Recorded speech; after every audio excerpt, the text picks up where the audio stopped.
नमस्ते चिबाई।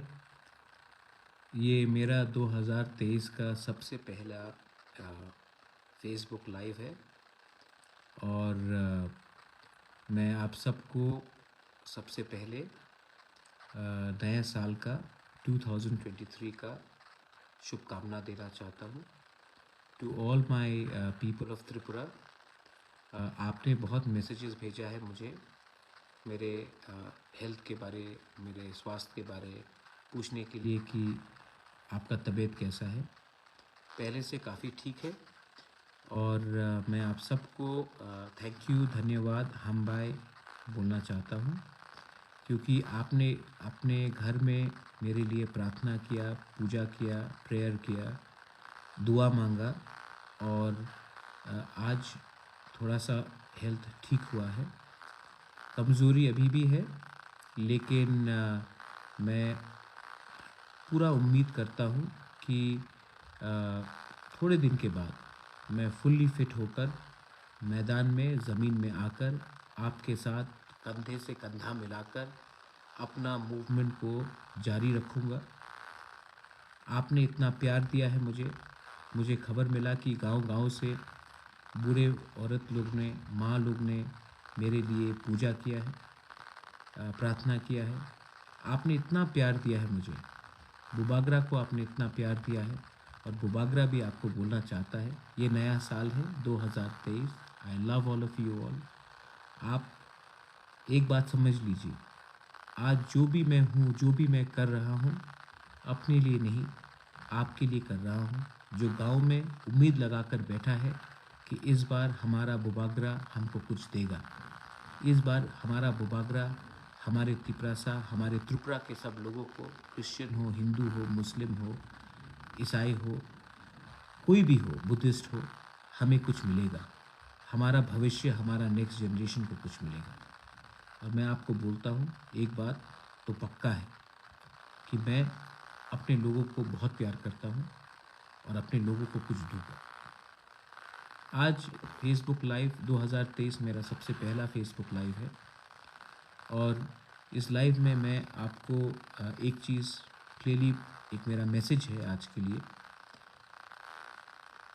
आज से 4 साल पहले माधवबारी में 8 जनवरी को जब हमारे निहत्थे unarmed students citizenship amendment act के खिलाफ प्रोटेस्ट कर रहे थे, उस समय हम सब ने देखा कि पुलिस ने निशाना देखकर हमारे तिपरासा को गोली से मारा।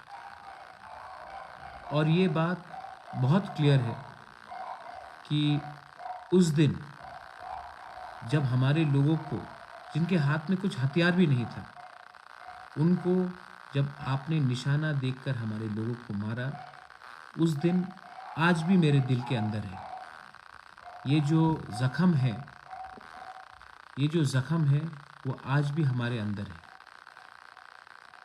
उसके बाद हमने सब ने देखा कि जब एम्बुलेंस में हमारे घायल लोगों को ले जाया जा रहा था, एम्बुलेंस को रोककर हमारे लोगों को पीटा गया। एम्बुलेंस, उसको रोककर हमें लोगों को पीटा गया। आज जब हमारे लोगों को ऐसा इस तरीके से टारगेट किया जाता है, और मैं आपको एक बात क्लियरली बोलना चाहता हूँ कि जब सोनू निगम का इस दिन कॉन्सर्ट हुआ तो स्टेज कोलैप्स हुआ। बहुत दुख का बात है, बहुत दुख का हादसा है। तो इमीडिएटली हमारे मुख्यमंत्री जीबी हॉस्पिटल गए, अच्छा है गए, आईएलएस गए, देखा जो घायल थे। जब हमारे माधवबारी में हमारे लोगों को गोली मारा गया, एक मंत्री नहीं गया, एक एमपी नहीं गया हमारे लोगों को देखने के लिए। ये कहाँ सबका साथ सबका विकास है?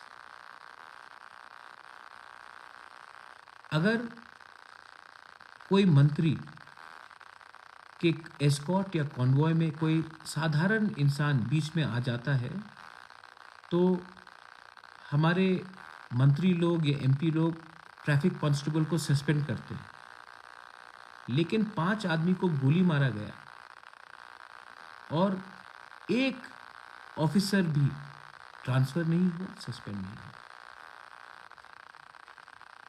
क्यों है त्रिपुरा में 2 कानून, एक हमारे लिए और एक सबके लिए? क्यों? ये जो माधवबारी का इंसिडेंट है, ये हमें याद दिलाता है कि हम अपने ही राज्य में, अपने ही ज़मीन में हमें अलग कर कर, हमें वंचित कर कर ये शासन किया जा रहा है। हम नहीं भूलेंगे, हम नहीं भूलेंगे। और मैं अपने लोगों को, त्रिपुरा के लोगों को एक बात बोलना चाहता हूँ कि ये जो डिस्क्रिमिनेशन होता है, ये आम नागरिक नहीं करता। त्रिपुरा के सब लोग अच्छे हैं। जो जनता है त्रिपुरा का, जो आम नागरिक है, बंगाली हो, मणिपुरी हो, तिपरासा हो, मुसलमान हो, क्रिश्चियन हो, बुद्धिस्ट, सब अच्छे हैं। प्रॉब्लम है कि हमारे नेता लोग समझते हैं कि वो हमारे जो आम जनता उनसे ज़्यादा बड़े, लेकिन ये अब नहीं चलेगा। हम ब्लैक डे ऑब्जर्व करेंगे, क्योंकि उस दिन एक मैसेज दिया गया कि अगर आप प्रोटेस्ट करोगे, जो आपका कॉन्स्टिट्यूशनल राइट है, सीए के प्रोटेस्ट करने के लिए हमें संवैधानिक अधिकार दिया गया है। हमने कोई गैर कानूनी प्रोटेस्ट नहीं किया था उस दिन। जो स्टूडेंट्स ने गैर कानूनी प्रोटेस्ट नहीं किया था, लेकिन उस दिन हमारे संग जो सुलूक किया गया, वो हमें मैसेज देने का एक तरीका था कि आप अगर ज़्यादा आवाज़ उठाएंगे तो आपको इस तरीके से हम रिएक्ट करेंगे। ये देश आपका नहीं है सिर्फ, ये देश हमारा भी है। ये देश में सिर्फ आपका आवाज़ नहीं चलेगा, ये देश में हम सबका आवाज़ चलना चाहिए। ये जो संविधान बाबा साहब अम्बेडकर ने बनाया है, लिखा है, उसमें क्लियरली लिखा गया है कि ये देश सिर्फ एक व्यक्ति का नहीं है, ये सबका है। और आप हमारा आवाज़ को बंद करने की कोशिश करेंगे तो हम अपना आवाज़ और ज़ोर से उठाएंगे। ये देश एक धर्म का नहीं है, एक मज़हब का नहीं है। ये देश सिर्फ एक जाति का नहीं है, ये देश हम सबका है। और ये देश एक सोच का नहीं है, ये देश हर सोच का है। ये देश को एक आइडियोलॉजी ने नहीं बनाया, ये देश में हर आइडियोलॉजी को जीने का एक अधिकार है। और 8 तारीख को हम लोग ब्लैक डे ऑब्जर्व करेंगे। इससे पहले भी मैंने ये जो राजभवन अभियान था हमारे मौथा के खिलाफ, मैंने देखा 2-3 भाषण। किसी ने कहा कि थानसा का मतलब क्या होता है। जो थानसा का मतलब नहीं समझता है, जो एकता का मतलब नहीं समझता है, वो हिंदुस्तान का मतलब नहीं समझता है। थानसा का मतलब एकता होता है, थानसा का मतलब भाईचारा होता है, थानसा का मतलब यूनिटी होता है। अगर आप ये देश को मजबूत करना चाहते हो ना, अगर आप हिंदुस्तान को मजबूत करना चाहते हो ना, तो थानसा का शब्द को समझ लेना चाहिए आपको। जो लोग बोलते ये थानसा क्या है, उनको समझना चाहिए कि थानसा नहीं रहेगा तो देश नहीं रहेगा, थानसा नहीं रहेगा तो भाई भाई से लड़ेगा, थानसा नहीं रहेगा तो समाज टूटेगा, थानसा नहीं रहेगा, एकता नहीं रहेगा तो चाइना, अमेरिका, पाकिस्तान हमें तोड़ने की कोशिश करेगा। थानसा का मतलब एकता होता है। एकता से ही देश आगे बढ़ता है, एकता से ही दफा आगे बढ़ता है। और आप जो लोग थानसा के बारे बोलते हैं ये थानसा क्या है, एक बार फिर से जाकर अपने स्कूल का किताब को खोल के पढ़िए। ये देश थानसा से बना, और ये जो हमारा तिपरासा है वो थानसा को तोड़ने अब नहीं देगा। किसी और ने बोला कि ये लास्ट फाइट क्या है। मैं आपसे पूछना चाहता हूँ, नेता लोग नेक्स्ट इलेक्शन के बारे सोचते हैं, मैं नेक्स्ट इलेक्शन के बारे नहीं सोचता हूँ, मैं नेक्स्ट जनरेशन के बारे सोचता हूँ, मैं अगला जनरेशन के बारे सोच रहा हूँ, मैं नेक्स्ट जनरेशन के बारे सोच रहा हूँ और आप नेक्स्ट इलेक्शन के बारे सोच रहे हैं। हमेशा 5 साल के बाद इलेक्शन होगा, पैसा फेंका जाएगा और हमारे वोट को खरीदा जाएगा। इलेक्शन खत्म, हमारा भविष्य भी खत्म। इलेक्शन खत्म, दिल्ली के नेता लोग वापस चले जाएंगे दिल्ली। त्रिपुरा का क्या होगा? हमारे घर में बिजली नहीं आएगा, स्कूल में शिक्षा नहीं मिलेगा ठीक से, हॉस्पिटल में दवाई नहीं मिलेगा, डॉक्टर को काम करने के लिए मशीन नहीं मिलेगा, नौकरी नहीं मिलेगा। दिल्ली का नेता फिर से आएगा, फिर से आपको प्रॉमिस करेगा जो 75 साल से होते रहा है। इलेक्शन खत्म, वापस दिल्ली, और त्रिपुरा जैसा था वैसे ही रहेगा। हमारे त्रिपुरा के लोग, आप असली सवाल पूछो, रास्ता क्यों नहीं बन रहा है, नौकरी क्यों नहीं मिल रहा है, आदमी आज भी क्यों गरीब है त्रिपुरा में। आज आसाम में लोगों के पास पैसा आ गया, नागालैंड में आ गया, मिजोरम में आ गया, मेघालय में आ गया, लेकिन त्रिपुरा का जो व्यक्ति है, जो नागरिक है, क्यों इतना गरीब है, क्यों इतना वंचित है, क्यों भी आज हमें रेगा में रास्ते में पत्थर तोड़कर हमें अपना घर चलाना पड़ता है? क्यों? क्या रोक रहा है आपको? आपके पास तो बहुत पैसा है, आपके पास तो करोड़ करोड़ पैसा है, तो ये पैसा आप सिर्फ इलेक्शन के सामने क्यों अनाउंस करते हैं?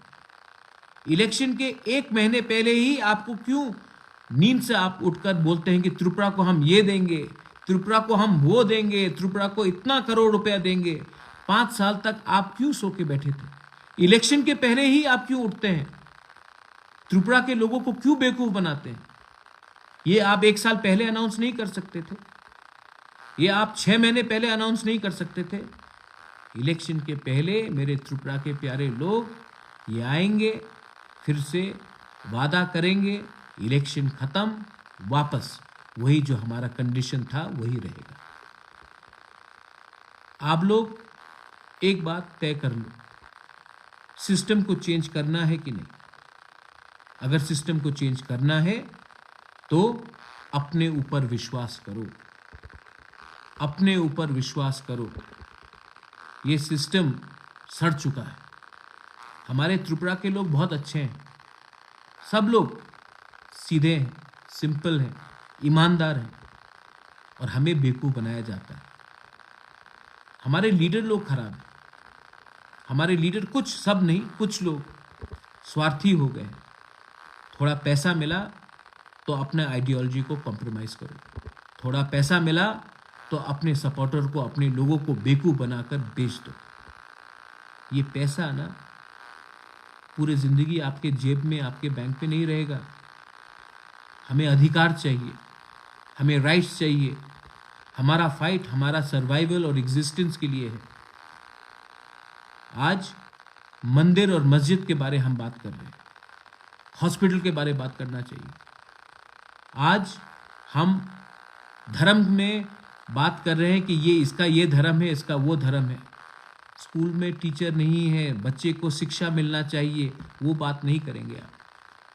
आज आपने एक सवाल, मेरे एक मंत्री ने हमारे एमडीसी के बारे में पूछा कि इसका बाप क्या करता था और ये आज क्या कर रहा है, इतना पैसा कहाँ आया, इसका बाप क्या करता था। हमारे एमडीसी के बारे में आपने सवाल पूछा, उंगली उठाया। उमा शंकर का पिताजी किसान था और वो आज एमडीसी है। उसका बच्चा कल त्रिपुरा का डीआईजी बनेगा, वो उसका अधिकार है। एक तिपरा सा डीआईजी क्यों नहीं बन सकता? क्या किसान का बेटा पूरा जिंदगी किसान खेत में काम करेगा? उसका बच्चा क्या स्कूल नहीं जाएगा? आप किसी के बैकग्राउंड में क्यों अटैक करते हो? आज अगर एक देश का प्राइम मिनिस्टर जो चाय बेचता था देश का प्राइम मिनिस्टर है, हम गर्व से बोल सकते हैं कि हमारे देश में एक जो चाय बेचता था वो प्राइम मिनिस्टर है। तो एक टिपरासा जो गांव में काम करता है, पत्थर तोड़ता है, उसका बच्चा त्रिपुरा में चीफ मिनिस्टर क्यों नहीं बनेगा, त्रिपुरा में डीजी क्यों नहीं बनेगा, हाई कोर्ट में जज क्यों नहीं बनेगा? ये सिर्फ हम क्या पूरी जिंदगी जहां में थे वहीं में रहेंगे? अपना औकात, अपना बैकग्राउंड, अपना आइडेंटिटी को मत भूलो। गर्व करो कि मेरा पिताजी किसान था, मैं और मेरा बेटा कल कुछ और बनेगा। यह आपका अधिकार है। और मैं आपको क्लियरली बोल रहा हूं, ये इलेक्शन में कॉम्प्रोमाइज नहीं होगा। हम कॉम्प्रोमाइज नहीं करेंगे। ये मेरा लास्ट फाइट है। आपको मजाक उड़ाना है कि क्या है लास्ट फाइट? ये मेरा लास्ट फाइट नेक्स्ट जनरेशन के लिए है। ये मेरा लास्ट फाइट मेरे जमीन के लिए है। ये मेरा लास्ट फाइट मेरे लोगों के लिए है। ये मेरा लास्ट फाइट इसलिए है क्योंकि मैं जानता नहीं हूं कि मैं कितना दिन जिंदा रहूं। आपके लिए क्या है ये फाइट? पद। आपके लिए क्या है ये फाइट? पोस्ट। आपके लिए क्या है ये फाइट? और एक इलेक्शन। पावर। ये पावर ना परमानेंट नहीं, राइट्स परमानेंट है। मैं अपने लोगों को अधिकार देना चाहता हूं। आप अपने पार्टी को पावर में लाना चाहते हैं। पार्टी से बड़ा लोग होता है, पार्टी से बड़ा हमारा नागरिक होता है। People are bigger than the party. पुइला जाति, पुइला देश, उलो पार्टी। देश अपने पार्टी से बड़ा है। मैं अपने देश से प्यार करता हूं, मैं अपने राज्य से प्यार करता हूं, मैं अपने पार्टी को बाद में प्यार करता हूं। ये सोच रखना चाहिए। ये 2023 का इलेक्शन मैं पॉजिटिवली फाइट करना चाहता हूं। मैं नफरत से नहीं फाइट करना चाहता। मैं प्यार बांटना चाहता हूं। और यहां में बहुत पार्टीज भी है, आईपीएफटी भी है। एनसी देव वर्मा अब नहीं रहे, भगवान उसके आत्मा को शांति दे। लेकिन मैं आईपीएफटी से फिर से दरख्वास्त करना चाहता हूं, कुछ नहीं मिलेगा। आपका डिमांड और हमारा डिमांड भी एक हो जाइए। मुझे नाम में कुछ परवाह नहीं है। एक होकर, एक सिंबल में, एक पार्टी होकर, एक आवाज में। पब्लिक को थानसा देखना है, पब्लिक को कुछ नहीं देख चाहिए, पब्लिक को थानसा देखना है। एक पार्टी होकर, एक आवाज में, एक सिंबल होकर चलिए फाइट करते हैं। मैं रेडी हूं।